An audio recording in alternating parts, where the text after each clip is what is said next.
Bonjour à tous, c'est Augustin de Mon Indépendance Financière. Aujourd'hui, nous allons voir la 7e leçon des 11 lois de la réussite de Tony Robbins. Découvrez vos ressources cachées. La plupart d'entre nous savons que nos émotions se répercutent sur notre état physique. Mais fort peu de gens réalisent que l'inverse est également vrai. Notre état physique se reflète sur nos émotions, car les deux sont inséparables. Il est essentiel de prendre conscience du fait que les émotions sont créées par le mouvement. Notre façon de bouger influe sur nos pensées, sur nos sentiments et sur notre comportement. Le mouvement affecte les réactions chimiques du corps. Cela inclut n'importe quel type d'activité, qu'il s'agisse d'activités qui exigent une certaine dépense d'énergie physique. Faire de la course à pied, frapper dans ses mains, sauter, ou au contraire de minuscules contractions dans les muscles du visage. Quelle image projette une personne déprimée par exemple? Si vous avez déjà été déprimé, vous souvenez-vous de l'effet que cela avait sur votre corps? Aviez-vous du mal à respirer? Lorsqu'on se sent déprimé, le corps réagit d'une certaine manière. Vos épaules sont-elles affaissées ou vous tenez-vous droit, les épaules bien dégagées? La réponse est évidente, n'est-ce pas? Avez-vous la tête basse? Baissez-vous le regard? Aviez-vous du mal à respirer? Il faut dépenser de l'énergie pour être déprimé. Vous savez à quel point la dépression vous affecte sur le plan physique, car nous sommes tous passés par là.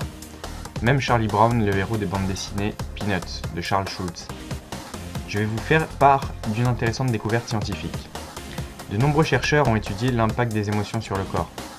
Ce n'est que récemment que la science s'est penchée sur l'effet que le corps a sur les émotions. Tout le monde sait que l'on rit et que l'on sourit lorsqu'on est de bonne humeur. Selon les conclusions de l'une de ces études, il est encore plus important de savoir que le sourire et le rire déclenchent des processus biologiques qui produisent un état physique agréable, plaisant. L'action de rire et de sourire augmente l'apport d'oxygène au cerveau et stimule la production de neurotransmetteurs. Les neurotransmetteurs sont les messagers du cerveau. Ce sont des substances chimiques qui assurent la transmission des messages qu'envoie le cerveau. Le même processus s'applique à d'autres expressions corporelles. Faites l'essai suivant. Faites volontairement apparaître sur votre visage une expression de crainte, de colère, de dégoût ou de surprise. Et vous verrez que cela suscite immédiatement ces sentiments en vous. Il y a de nombreuses années, l'une des principales méthodes que j'ai employées pour transformer ma vie a été de changer ma façon de bouger, de gesticuler et ma façon de parler. Au tout début, je me sentais un peu ridicule. J'avais l'impression de prendre des airs. Et je me suis rendu compte qu'en bougeant différemment mon corps, j'envoyais littéralement un message à mon cerveau, par le biais de mon système nerveux, concernant les attentes que j'avais envers moi-même. C'est ainsi que j'ai pu commencer à travailler sur mes émotions et sur mon attitude mentale. J'ai commencé à entretenir des pensées plus dynamiques et à me fixer un plan d'action beaucoup plus concret. Mon attitude était plus positive et j'étais beaucoup plus déterminé à agir. Au tout début, le secret était d'agir consciemment et délibérément jusqu'à ce que j'assimile ces mouvements qui ne m'étaient pas familiers. Par ailleurs, au bout d'un certain temps, je n'avais même plus besoin d'y penser. Ce n'était plus une attitude artificielle. J'avais enfin acquis des habitudes positives, profondément ancrées, que j'avais assimilées dans mon système nerveux sur le plan mental. J'avais observé les mouvements d'autres personnes qui avaient grande confiance en elles-mêmes. Je les ai imités avec la même intensité. Cela m'a donné une perspective entièrement différente de la vie et m'a rendu beaucoup plus persuasif. J'ai pu commencer à exercer une influence positive, non seulement sur moi-même, mais également sur mes amis et mes associés. On peut littéralement transformer sa vie en apprenant à bouger différemment. Vous trouverez peut-être ce concept trop simpliste, mais c'est un fait. Plus vous changez votre façon de vous mouvoir, plus vous observerez un changement sur le plan psychologique et sur votre comportement de tous les jours. Voici une suggestion. La prochaine fois que vous vous sentirez frustré, levez-vous pendant quelques instants, étirez-vous, respirez profondément. Affichez un sourire béat sans aucune raison et posez-vous les questions suivantes. Quel est l'aspect positif de tout cela? Quel est le côté absurde? Quel est l'aspect comique? Est-ce que ce problème aurait une importance quelconque dans 10 ans? Votre état d'esprit sera beaucoup plus positif si vous réussissez à modifier vos réactions physiologiques et à changer votre centre d'attention. Une fois que vous aurez acquis une nouvelle perspective des choses, vous serez en mesure de surmonter vos difficultés beaucoup plus facilement. Connaissez-vous quelqu'un qui bouge d'une façon qui vous plaît? Y a-t-il des amis, des membres de votre famille, des professeurs, des acteurs, des danseurs, des conférenciers ou d'autres modèles que vous aimeriez imiter? Imaginez cette personne. Même si vous n'êtes pas vraiment sûr de sa façon de bouger ou de parler, vous avez certainement une idée approximative. Supposons que vous êtes un sportif professionnel et que vous venez de marquer le point décisif qui a permis à votre équipe de remporter la finale d'un match de championnat d'envergure nationale. Quelle serait votre démarche? Auriez-vous la tête basse et les épaules affaissées? Certainement pas. Vous seriez en train de vous pavaner.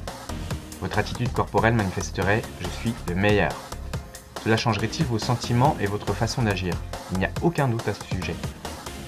Vous observerez qu'en bougeant de la même façon que quelqu'un d'autre, vous commencerez à éprouver des sentiments très semblables.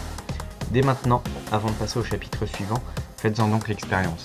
Levez-vous et au fur et à mesure que vous lisez cette page, pensez à l'un de vos objectifs ou à l'un de vos désirs, à quelque chose que vous voulez véritablement réaliser. Tout en y pensant, commencez à espérer que cela se produira. Adoptez la même posture que lorsque vous espérez quelque chose, lorsque vous n'êtes pas certain que les choses se dérouleront telles que vous l'espérez. Vous espérez que ça va marcher. Vous espérez qu'aucun obstacle ne viendra ruiner vos plans. De quelle façon respirez-vous lorsque vous n'êtes pas sûr, lorsque vous vous contentez d'espérer? Quelle est l'expression sur votre visage quand vous espérez quelque chose? Comment placez-vous vos épaules? De quelle façon le poids de votre corps est-il réparti sur vos membres et sur votre dos? Quelle image vous vient à l'esprit lorsque vous espérez pouvoir atteindre un objectif? Et lorsque vous imaginez un scénario positif et un scénario négatif? Faites-en l'essai dès maintenant. Ne vous contentez pas simplement de lire les mots sur cette page. Imaginez à présent que vous êtes inquiet. Commencez délibérément à vous faire du souci à propos de vos objectifs.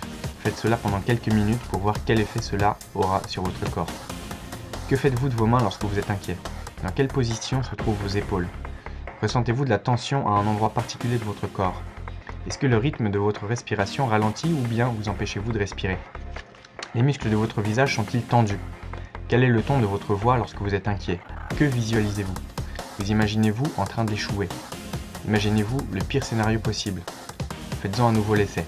Mettez-vous volontairement dans cet état et observez de quelle façon votre corps réagit. Sortez à présent de cet état et ayez la certitude de réussir. Concentrez-vous sur votre objectif et dès à présent, respirez et adoptez la posture que vous auriez si vous étiez absolument certain de parvenir à votre but. Comment vous tiendriez-vous s'il n'y avait aucun doute dans votre esprit? Quelle posture adopteriez-vous? Mettez-vous dans cet état d'esprit tout de suite, au moment même où vous lisez ces mots. Comment respireriez-vous? Quelle serait l'expression de votre visage? Que faites-vous de vos mains lorsque vous êtes absolument certain de réussir? Examinez à présent votre posture. Est-elle très différente de celle que vous adopteriez si vous étiez inquiet ou plein d'espoir, n'est-ce pas? Comment le poids de votre corps est-il réparti? Est-il équilibré? Si vous éprouvez une réelle certitude, vous vous sentirez probablement parfaitement centré. Quelles images vous viennent à l'esprit? Je parie que vous n'envisagez plus guère la défaite, mais bien la victoire. Comment faire pour vous sentir victorieux tous les jours? Analysez la posture et les mouvements des gens ayant brillamment réussi. Calquez à présent vos mouvements sur les leurs gestes, leur respiration, leur démarche. Ou mieux encore, calquez les mouvements que vous faites lorsque vous réussissez une performance de très haut niveau ou lorsque vous vivez un moment d'euphorie. Vous verrez qu'il ne s'agit pas simplement d'un jeu, mais d'une façon d'avoir accès à l'intelligence inouïe que contient chaque cellule de votre cerveau et de votre corps.